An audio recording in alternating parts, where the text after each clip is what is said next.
Sir, ಆ ಪೊಲೀಸರ ಎದುರುಗಡೆನೆ firing ಶುರು ಆಗುತ್ತೆ. ಹೌದು, ಪೊಲೀಸರು ನೀವಿರ್ತೀರಾ? ಪೊಲೀಸರು ಇದ್ದಾರೆ. ಹೌದು, ನೀವಿರ್ತೀರಾ. ಆದ್ರೆ ನಾನು ಕಾರು ಇಳಿದ ತಕ್ಷಣ ಜನಾರ್ದನ್ ರೆಡ್ಡಿ ಬಂದ್ರು ಅಂತ ಗಟ್ಟಿಯಾಗಿ ಕೂಗ್ತಾ ಇದ್ದಾರೆ. ನಾನು ನಮ್ಮ ಹುಡುಗರು ಜನಾರ್ದನ್ ರೆಡ್ಡಿ ಬಂದ್ಬಿಟ್ರು ಅಂತ ಕೂಗ್ತಾ ಇದ್ದಾರೆ ಅಂತ ಅನ್ಕೊಂಡೆ. ಸ್ಕ್ರಾಂಬ್ಲಲ್ಲಿ ಅವ್ರನ್ನ ಕನ್ವಿನ್ಸ್ ಮಾಡ್ಲಿಕ್ಕೆ ಅಂತ ಹೋಗಿದ್ದಾರೆ, ವೇಟ್ ಮಾಡ್ತಾ ಇದ್ದಾರೆ. ನಾನು ಕರೆಕ್ಟ್ ಆಗಿ ಯಾವಾಗ ನಾನು ರೀಚ್ ಆದ್ನೋ, ಯಾಕಂದ್ರೆ ನಾನು ಪೊಲೀಸರಿಗೆ ತಿಳಿಸಿದ್ದೆ ನಾನು ದಾಟಿದ್ದೀನಿ, ಇನ್ನೊಂದು 40 ಮಿನಿಟ್ಸ್ ಅಲ್ಲಿ ಮನೆಗೆ ರೀಚ್ ಆಗ್ತೀನಿ ಅಂತ ಹೇಳಿ.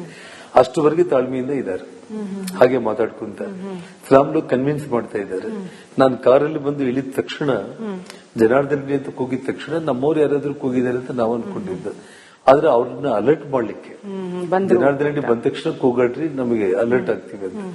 ಆವಾಗ ಫೈರಿಂಗ್ ಸ್ಟಾರ್ಟ್ ಆಗಿದೆ. ನೀವು ಬರ್ತೀರಾ, ಗಂಗಾವತಿಯಿಂದ ಬರ್ತೀರಾ, ಮನೆ ಮುಂದೆ ಬರ್ತಿದ್ದಂಗೆನೆ ಘೋಷಣೆಗಳು ಕೂಗ್ತಾರೆ, ಗಲಾಟೆ ಶುರು ಆಗುತ್ತೆ, ಫೈರಿಂಗ್ ಸ್ಟಾರ್ಟ್ ಆಗುತ್ತೆ. ಇದೆಲ್ಲ ನಡೆಯುವಾಗ ನಾರಾ ಭರತ್ ರೆಡ್ಡಿ ಅವರು ಇರಲ್ಲ. ಅಲ್ಲಿರೋದು ಸತೀಶ್ ರೆಡ್ಡಿ ಮತ್ತೆ ಅವರ ಗನ್ಮ್ಯಾನ್ಗಳು. ಅಂದ್ರೆ ನಿಮ್ಮನ್ನ ಟಾರ್ಗೆಟ್ ಮಾಡಿದ್ದು ಭರತ್ ರೆಡ್ಡಿ ಅವರ, ಸತೀಶ್ ರೆಡ್ಡಿ ಅವರ? ನಿಮಗೂ ಸತೀಶ್ ರೆಡ್ಡಿ ಅವ್ರಿಗೂ ಏನು ವೈಷಮ್ಯ? ಈ ಸಂಚು ರೂಪಿಸಿದ್ದು ಭರತ್ ರೆಡ್ಡಿನ, ಸತೀಶ್ ರೆಡ್ಡಿನ? ನೀವೇ ಕ್ಲಾರಿಟಿ ಕೊಡ್ಬೇಕು. ಸತೀಶ್ ರೆಡ್ಡಿ ಅನ್ನೋನು ಇಡೀ ಈ ಬಳ್ಳಾರಿ ಭಾಗದಲ್ಲಿ ಯಾರಿಗೂ ಗೊತ್ತಿಲ್ಲ. ಅವನೊಬ್ಬ ಯಾರೋ ಒಬ್ಬ ಸಾಮಾನ್ಯ ಮನುಷ್ಯ. ಈ ಎಲೆಕ್ಷನ್ ಆದ್ಮೇಲೆ ಏನಾಗಿದೆ ಅಂದ್ರೆ, ಇವನು ಭರತ್ ರೆಡ್ಡಿಗೆ ಇವರು ಬಹಳ ಕ್ರಿಮಿನಲ್ ಮೈಂಡ್ ಇರುವಂತವ್ರು. ಈ ಅಕ್ರಮ ಚಟುವಟಿಕೆಗಳ ರೂವಾರಿ ಮತ್ತು ಅದರ ಕಲೆಕ್ಷನ್ಸ್ ಹಣ ಪ್ರತಿನಿತ್ಯ ವಸೂಲು ಮಾಡೋದಕ್ಕೆ ಒಂದು ಕೇಂದ್ರ. ಅವನ ಮನೆಗೆ ಗನ್ಮ್ಯಾನ್ಗಳು. ನಾವು ಯಾವ ರೀತಿ ಉಸುಕು ಮೂಟೆಗಳಾಗ್ಬಿಟ್ಟು AK-47 ಇಟ್ಕೊಂಡು ನಮ್ಮ ತಿರುಪತಿ ಸಿದ್ಧಿವಿನಾಯಕ ಟೆಂಪಲ್ ಅಥವಾ CM-PM ಗಳಿಗೆ ಸೆಕ್ಯೂರಿಟಿ ಇರ್ತಾರೋ ಆ ರೀತಿ ವ್ಯವಸ್ಥೆ ಅವನಿಗೆ. ಅವನು ಹೀಗಿರ್ತಾನೆ, ಮನೆ ಮೇಲೆ ಎಲ್ಲ ಗನ್ಮ್ಯಾನ್ಗಳು. ಅವನಿಗೇನು ಫ್ಯಾಮಿಲಿ ಇಲ್ಲ, ಅವನೆಲ್ಲದಕ್ಕೂ ರೆಡಿ ಆಗಿರೋನು. ದಿನ ಕುಡಿಯೋದು, ಫೋನ್ ಮಾಡೋದು ಜನರಿಗೆ. ಇವಾಗ ನಿಮಗೆ ಸಾಕಷ್ಟು ವಿಷಯಗಳು ಇವಾಗ ಬರುತ್ತೆ ನಿಮಗೆ. ಅವನಿಂದ ಹೊಡೆದಾಡ್ಕೊಂಡಿರುವಂತವ್ರು, ಆಸ್ತಿಗಳು ಕಸ್ಕೊಂಡಿರುವಂತದ್ದು, ಯಾವ ರೀತಿ ಅವನ ಬೆದರಿಕೆಗಳಾಗ್ತಾ ಇದ್ದಿದ್ದು. ಇವಾಗ ಎಲ್ಲರೂ ಒಬ್ಬೊಬ್ಬರು ಇವಾಗ ಬಂದು ಮೀಡಿಯಾ ಮುಂದೆ ಹೇಳೋದು ಇವಾಗ ಪ್ರಾರಂಭ ಆಗುತ್ತೆ ಇಲ್ಲ, ನಾಳೆ ನಾಡಿದ್ದಿಂದ ಸ್ಟಾರ್ಟ್ ಆಗುತ್ತೆ. ಸೊ ಅವನ್ನ ಮುಂದೆ ಇಟ್ಟು ಇವನೇನ್ ಮಾಡಿದ್ದಾನೆ, ಹೊಸಪೇಟೆಗೇನು ಅವ್ರ ಅತ್ತೆಯವ್ರ ಮನೆಗೆ ಜನವರಿ 1 ಅನ್ನೋ ನೆಪದಲ್ಲಿ ಅಲ್ಲಿಗೆ ಹೋಗ್ಬಿಟ್ಟು ಸತೀಶ್ ರೆಡ್ಡಿನ ಇಲ್ಲಿ ಬಿಟ್ಟಿದ್ದಾನೆ. ಅಂದ್ರೆ ಸತೀಶ್ ರೆಡ್ಡಿ ಪ್ರಚೋದನೆ ಮಾಡಿ ಫೈರಿಂಗ್ ಮಾಡಿದ್ರೆ, ನಾವು ಕೂಡ ಆವೇಶದಲ್ಲಿ ಏನಾದ್ರು ಮಾಡ್ಬಿಟ್ರೆ, ಒಬ್ಬ ಸಾಮಾನ್ಯ ವ್ಯಕ್ತಿ ಡೆತ್ ಆದ ಅಂತಂದ್ರೆ ಆ ಕೇಸ್ ನಮ್ಮ ಮೇಲೆ ಆಗ್ಬಿಡ್ಬಹುದು. ಫಸ್ಟ್ ಪ್ಲಾನ್ ಅದು. ಆದ್ರೆ ಸತೀಶ್ ರೆಡ್ಡಿ ವಿಷಯದಲ್ಲಿ ಫೇಲ್ಯೂರ್ ಆಗ್ಬಿಟ್ರು ಅವರು. ಅವ್ರು ಫೈರಿಂಗ್ ಮಾಡುವಂತದ್ದು ಪೊಲೀಸರು ಅಷ್ಟೇ ನಮ್ಮನ್ನೆಲ್ಲ ಒಳಗಡೆ ನಮ್ಮ ಕಾರ್ಯಕರ್ತರಿಂದ ಹಿಡಿದು ಶ್ರಾಮುಲ್ನನ್ನ ಪೂರ್ತಿ ಎಳ್ಕೊಂಡು ಹೋಗ್ಬಿಟ್ಟು ಮನೆ ಕಾಂಪೌಂಡ್ ಒಳಗಡೆ ಇನ್ನ ಪೂರ್ತಿ ಇಂಟೀರಿಯರ್ ಅಲ್ಲಿ ಹಾಕೋವರೆಗೂ ಕೂಡ ಆ ಫೈರಿಂಗು, ಕಲ್ಲುಗಳು, ತೂರಾಟ ನಮ್ಮವ್ರಿಗೆ 5-6 ಮಂದಿಗೆ ಎಲ್ಲ ಕಂಪ್ಲೀಟ್ 6 ಒಲೆ 8 ಒಲೆ ಬಿದ್ದಿದೆ. ಎಲ್ಲ ವಿಡಿಯೋ ಮೀಡಿಯಾ ಮುಂದೆನೆ ನಾವು ಎಲ್ಲರನ್ನ ತೋರಿಸಿದೀವಿ. ಅಂದ್ರೆ ಕಂಪ್ಲೀಟ್ ಪ್ರೀ ಪ್ಲಾನ್ಡ್.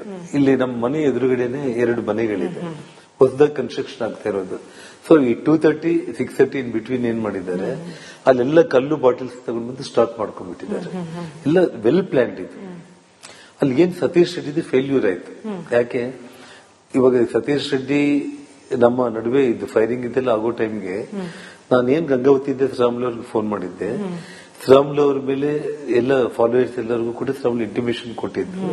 ನಾನು ಬರೋ ಈ 40 ಮಿನಿಟ್ಸ್ ಒಳಗಡೆ ನಮ್ಮ ಕಡೆಯಿಂದ ಕೂಡ ಕಾರ್ಯಕರ್ತರು ಜನಾರ್ದನ್ ರೆಡ್ಡಿ ಮನೆ ಮೇಲೆ ಬಂದಿದ್ದಾರೆ, ರೆಡ್ಡಿಗೇನೋ ಆಗ್ತಾ ಇದೆ, ಮತ್ತೆ ಫೈರಿಂಗೂ ಆಯ್ತು. ಅಷ್ಟು ಸಾವಿರಾರು ಜನ ಸಿಟಿಯಿಂದ ಕಿತ್ಕೊಂಡು ಬಂದ್ಬಿಟ್ರೆ ಎಲ್ಲರೂ ಆಟೋಮೆಟಿಕ್ ಆಗಿ. ಅಲ್ಲಿ ಏನಾಯ್ತು, ಅವ್ನು ಸತೀಶ್ ರೆಡ್ಡಿ ಎಲ್ಲ ಫೈರಿಂಗ್ ಮಾಡಿಕೊಂಡು ಈ ಕಲ್ಲು ತೂರಾಟಗಳಲ್ಲಿ ಅವನಿಗೆ ಏಟ್ ಬಿತ್ತು ಅಂತ ಹೇಳಿ ಹೇಳ್ತಾರೆ. ಆ ವಿಡಿಯೋ ಕೂಡ ನಾನು ನಿಮಗೆ ಆಲ್ರೆಡಿ ಬಂದಿದೆ.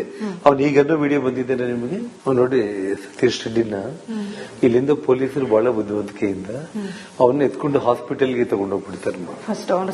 ತಗೊಂಡೋಗ್ಬಿಟ್ಟು ಅಲ್ಲಿಂದ 5 ನಿಮಿಷದಲ್ಲೇ ಅವನ್ನ ಬೆಂಗಳೂರಿಗೆ ಶಿಫ್ಟ್ ಮಾಡಿಬಿಟ್ಟಿದ್ದಾರೆ. ಅವನಿಗೆ ಬಹಳ ಸೀರಿಯಸ್ ಇದೆ ಅಂತ ಹೇಳಿ.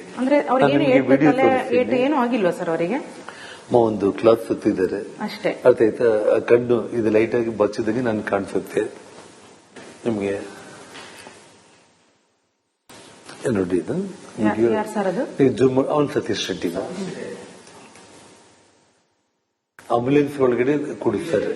ಅವನು ASPನೇ ಅಲ್ಲಿಗೆ ಹೋಗಿ ASP ಅಲ್ಲಿಗೆ ಹೋಗ್ಬಿಟ್ಟು ನನಗೂ ವಿಡಿಯೋ ಕಾಲ್ ಮಾಡ್ದ.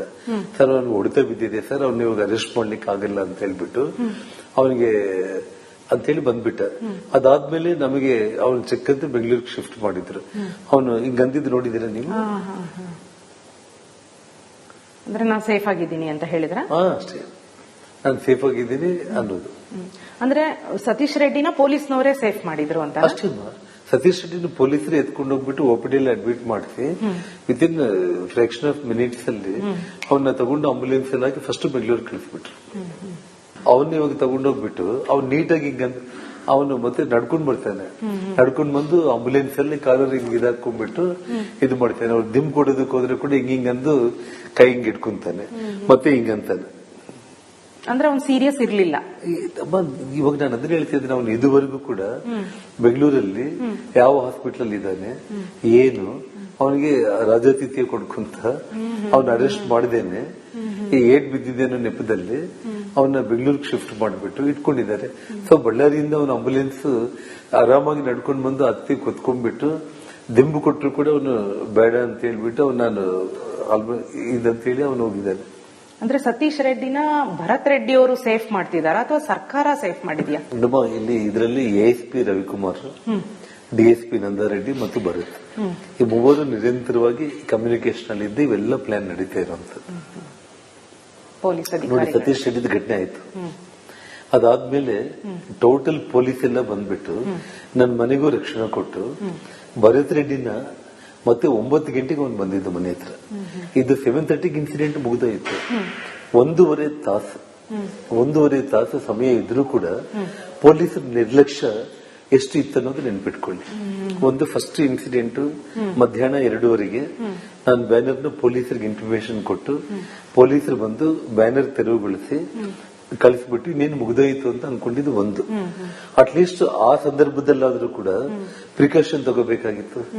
ರೆಡ್ಡಿ ಮನೆ ಮುಂದೆ ಹೋಗಿ ಬ್ಯಾನರ್ ಕಟ್ಟಿದ್ದಾರೆ, ನಾವೇ ಪೊಲೀಸರು ಹೋಗಿ ತೆಗೆದಿದ್ದೀವಿ, ಮತ್ತೆ ಇದೇನಾದ್ರೂ ಮತ್ತೆ ನೆಕ್ಸ್ಟ್ ವಿಕೋಪಕ್ಕೆ ಹೋಗ್ಬೋದಾ, ಒಂದು 4 ಮಂದಿ ಪೊಲೀಸರನ್ನ ಹಾಕಿ ಅಲರ್ಟ್ ಆಗಿ ವಾಲ್ಮೀಕಿ ಕಾರ್ಯಕ್ರಮ ಇದೆ ಅನ್ನೋದು ಅಟ್ಲೀಸ್ಟ್ ಪೊಲೀಸರಿಗೆ ಮಿನಿಮಮ್ ಜ್ಞಾನ ಇರಬೇಕಾಯ್ತು. ಸೊ ಆದ್ರೆ ಅಲ್ಲಿ ತಪ್ಪಿಸಿದ್ದಾರೆ. ಜೊತೆಗೆ ಸಾಯಂಕಾಲ ಅಷ್ಟು ದೊಡ್ಡ ಫೈರಿಂಗ್ ನನ್ನ ಮೇಲೆ, ಕಲ್ಲು ತೂರಾಟಗಳು, ಬಾಟಲ್ಸ್ ನಮ್ ಜನರ ಮೇಲೆ, ಇದೆಲ್ಲ ಮಾಡಿದ್ಮೇಲೆ ಕೂಡ ಅವನ್ ಸತೀಶ್ ರೆಡ್ಡಿನ ಪೊಲೀಸರು ಅಲ್ಲಿಂದ ಎಸ್ಕೇಪ್ ಮಾಡಿಸಿ ಹಾಸ್ಪಿಟಲ್ಗೆ ತಗೊಂಡೋಗಿ ಅವನಿಗೆ ಏಟು ಬಿತ್ತು ಇಲ್ಲೋ ಅನ್ನೋದನ್ನ ಸೆಕೆಂಡ್ರಿ. ಅವನ ಒಟ್ಟಿಗೆ ಇಲ್ಲಿಂದ ಅವನ ಶೇಖರ್ ಅನ್ನೋರ್ನ ಇಬ್ಬರನ್ನ ಇಲ್ಲಿಂದ ಎತ್ಕೊಂಡು ಹೋಗ್ಬಿಟ್ರು. ಅದೇ ಪ್ರೈವೇಟ್ ಗನ್ಮೆನ್ಗಳ ಜೊತೆಯಲ್ಲಿ, ಸೇಮ್ ಪ್ರೈವೇಟ್ ಗನ್ಮೆನ್ಗಳ ಜೊತೆಯಲ್ಲಿ ಅವನು ಭರತ್ ರೆಡ್ಡಿ ಮತ್ತೆ SP ಸರ್ಕಲ್ ಇಂದ ನಮ್ಮ ಮನೆಗೆ ಬರುವಂತ ಸಂದರ್ಭದಲ್ಲಿ ಪೊಲೀಸರು 7 ಫೈರಿಂಗ್ ಆಗಿದೆ, ಮೀಡಿಯಾನೇ ಅದಕ್ಕೆ ಸಾಕ್ಷಿ ಆಗ್ಬಿಟ್ಟಿದೆ. ಮತ್ತೆ SP, IG, ASP, DSPಗಳು ಇವರೆಲ್ಲರೂ ಇದ್ಕೊಂಡ್ಬಿಟ್ಟು ಅವನ MLA ಫಸ್ಟ್ ನೀನ್ ಮನೆಗೆ ಹೋಗಿ ನೀನ್ ಅಂತ ಹೇಳಿ ಕಳಿಸ್ಬಿಟ್ಟು ಜನಗಳಲ್ಲಿ ಬಂದಿಲ್ದಂಗೆ ಚೆಕ್ ಬಂದಿ ಎಲ್ಲ ಕೂಡ ಆಗ್ಬಿಟ್ಟು ಭದ್ರತೆ ಒಳಪಡಿಸಬೇಕಾಗಿದ್ದನ್ನ ಬಿಟ್ಟು 7:30 ನಂತರ 9 ಗಂಟೆವರೆಗೂ 1.5 ತಾಸು ಸಮಯ ಇದ್ರೂ ಕೂಡ ಪೊಲೀಸರು ಎಸ್ಕಾರ್ಟ್ ಇಟ್ಟು ಅವನ್ನ ನಮ್ಮ ಮನೆಗೆ ಕರ್ಕೊಂಡು ಬಂದು ಮತ್ತೆ ಆವಾಗ ರಾಜಶೇಖರ್ ಡೆತ್ ಆಗಿತ್ತು.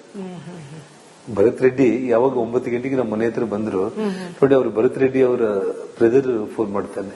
ಅವನಿಗೆ ಯಾವಾಗ ಗುಡ್ಡೇಟ್ ಬಿತ್ತು ಅವ್ನು ಸಾಯ್ತಾನಂತ ಗೊತ್ತಿತ್ತೇನೋ ಗೊತ್ತಿಲ್ಲ. ನಮ್ ಬ್ರದರ್ ನನಗೆ ಆ ಟೆನ್ಷನ್ ಅಲ್ಲಿ ಕೂಡ ನನಗೆ ಈ ರೀತಿ ನನಗೆ ಆಗಿದೆ ಅಂತ ಹೇಳಿ ಹೇಳಿದ್ರು. 5 ನಿಮಿಷದಲ್ಲಿ ಮತ್ತೆ ಆಸ್ಪತ್ರೆಗೆ ಕರ್ಕೊಂಡು ಹೋದ್ರು. 9:20 ನಮ್ಮ ಬ್ರದರ್ ಡೆತ್ ಆಗಿದ್ದಾರೆ ಅಂತ ಹೇಳಿ ಮೀಡಿಯಾದಲ್ಲಿ ಹೇಳ್ಕೊಂಡಿದ್ದಾರೆ. ಅಂದ್ರೆ 7-7:30 ನಡುವೆ ಒಂದು ಎಪಿಸೋಡ್ ಮುಗಿದೋಯ್ತು. ಆ ಎಪಿಸೋಡ್ ಅಲ್ಲಿ ಫೈರಿಂಗ್ ಆಯ್ತು ನನ್ನ ಮೇಲೆ, ಅಷ್ಟು ದೊಡ್ಡ ಪ್ರಮಾಣದಲ್ಲಿ ಇದಾಯ್ತು. ಆ ಕಡೆ ಜನ ಇದ್ದಾರೆ, ಈ ಕಡೆ ಜನ ಇದ್ದಾರೆ. ಇಷ್ಟೆಲ್ಲ ಆದ್ರೂ ಕೂಡ ಪೊಲೀಸರು ನಿರ್ಲಕ್ಷ್ಯ ಅನ್ನೋದು 7:30 to 9 o'clock ಅಂದ್ರೆ 1.5 ತಾಸು ತನಕನು ಎಷ್ಟು ನೆಗ್ಲಿಜೆನ್ಸಿ ಮಾಡಿದ್ರು ಅನ್ನೋದನ್ನ ತಾವು ಅರ್ಥ ಮಾಡ್ಕೋಬೇಕು.